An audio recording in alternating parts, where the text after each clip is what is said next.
दोस्तों, आज हम आपको सुनाने जा रहे हैं एक ऐसी अद्भुत कथा जो ईमानदारी, सत्य और धर्म की शक्ति को दर्शाती है। यह कथा है यमराज और एक सत्यवादी किसान की। बहुत समय पहले की बात है। एक छोटे से गांव में एक गरीब किसान रहता था। उसका नाम था धर्मदास। धर्मदास बहुत ही ईमानदार, सरल और भगवान का सच्चा भक्त था। वह प्रतिदिन सूर्योदय से पहले उठता, स्नान करता और खेत में जाने से पहले भगवान का नाम जपता।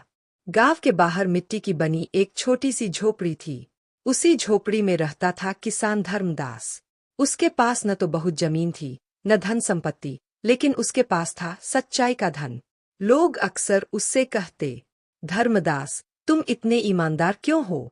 इस दुनिया में जो चालाक है वही खुश है। धर्मदास बस मुस्कुरा कर कहता, भगवान सब देख रहे हैं, मैं किसी का हक नहीं खा सकता। दिन भर वह खेत में मेहनत करता। जब फसल होती तो सबसे पहले मंदिर में जाकर भगवान को अर्पण करता। एक दिन सड़क से गुजरते हुए उसे सोने का एक थैला मिला। उसमें असली सोने की मुद्राएं थीं। गरीब होते हुए भी उसका मन नहीं डगमगाया। उसने सोचा, यह धन मेरा नहीं है। वह थैला उठाकर गांव के चौपाल पर पहुंचा और पूरे गांव में घोषणा करवा दी, जिसका सोने का थैला खो गया हो, आकर ले जाए। गांव के लोग हैरान रह गए। कई लोगों ने कहा, धर्मदास, यह भगवान की दी हुई दौलत है, रख लो। पर उसने मना कर दिया।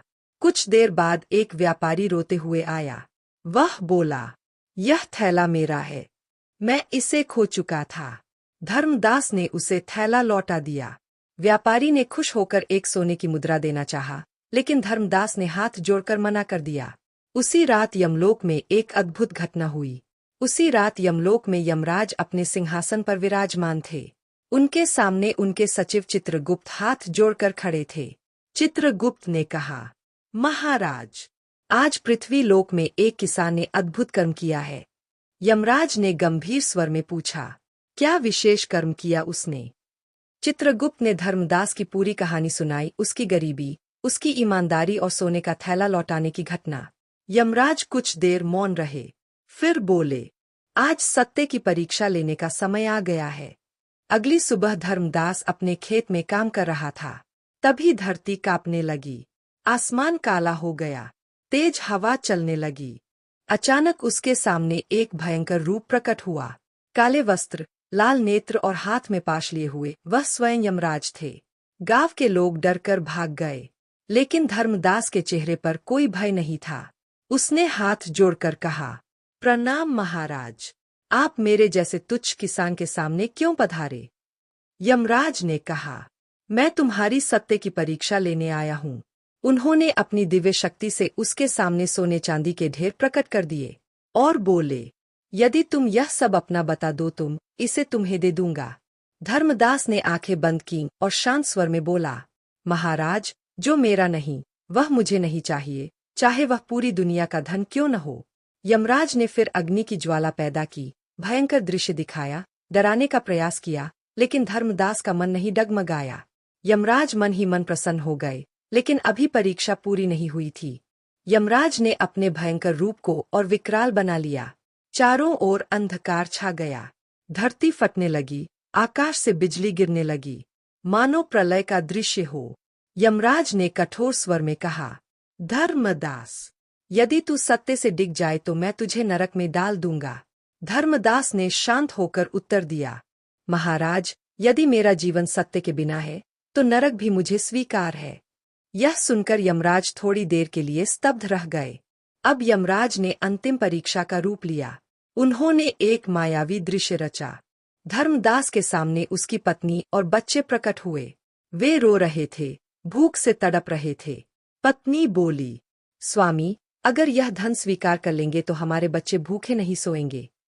यह सबसे बड़ी परीक्षा थी, परिवार की ममता। कुछ पल के लिए धर्मदास का हृदय कांपा, लेकिन तुरंत ही उसने भगवान का नाम लिया और बोला, सत्य के रास्ते पर चलकर अगर कष्ट भी आए तो वह स्वीकार है। मैं अधर्म का धन नहीं लूंगा। यमराज के नेत्रों में चमक आ गई। वह समझ चुके थे कि यह मनुष्य साधारण नहीं है। अचानक अंधकार छंट गया, आग बुझ गई, बिजली शांत हो गई और यमराज अपने क्रोधी रूप से दिव्य रूप में आ गए। अंधकार समाप्त हुआ। आकाश फिर से स्वच्छ और प्रकाशमय हो गया। अब यमराज का रूप भयंकर नहीं, बल्कि तेजस्वी और शांत दिखाई दे रहा था। यमराज ने धर्मदास से कहा, वत्स, अब तुम्हारी परीक्षा पूरी हुई। आज मैंने देख लिया कि धरती लोक में अभी भी सत्य और धर्म जीवित है। धर्मदास ने हाथ जोड़कर कहा, महाराज, मैं तो केवल भगवान के मार्ग पर चलने वाला एक साधारण किसान हूँ। तभी यमराज ने अपना वरदान दिया, तुम्हारे घर में कभी धन धान्य की कमी नहीं होगी। तुम्हारे वंश में कोई भी अकाल मृत्यु का शिकार नहीं होगा, और मृत्यु के समय स्वयं मैं तुम्हें लेने आऊंगा। गांव के लोग जो दूर से यह दृश्य देख रहे थे, वे चकित रह गए। उनका भय अब श्रद्धा में बदल गया। यमराज अंतर्ध्यान हो गए। धर्मदास रोज की तरह फिर से अपने खेत के काम में लग गया, लेकिन अब उसकी गरीबी धीरे धीरे दूर होने लगी। उसके खेत हर साल लहलहाने लगे, उसकी फसलें दुगुनी होने लगीं और उसका घर खुशियों से भर गया। दोस्तों, इस कहानी से हमें यही सीख मिलती है कि सत्य, ईमानदारी और धर्म का मार्ग कभी खाली नहीं जाता। देर होती है, पर न्याय जरूर होता है।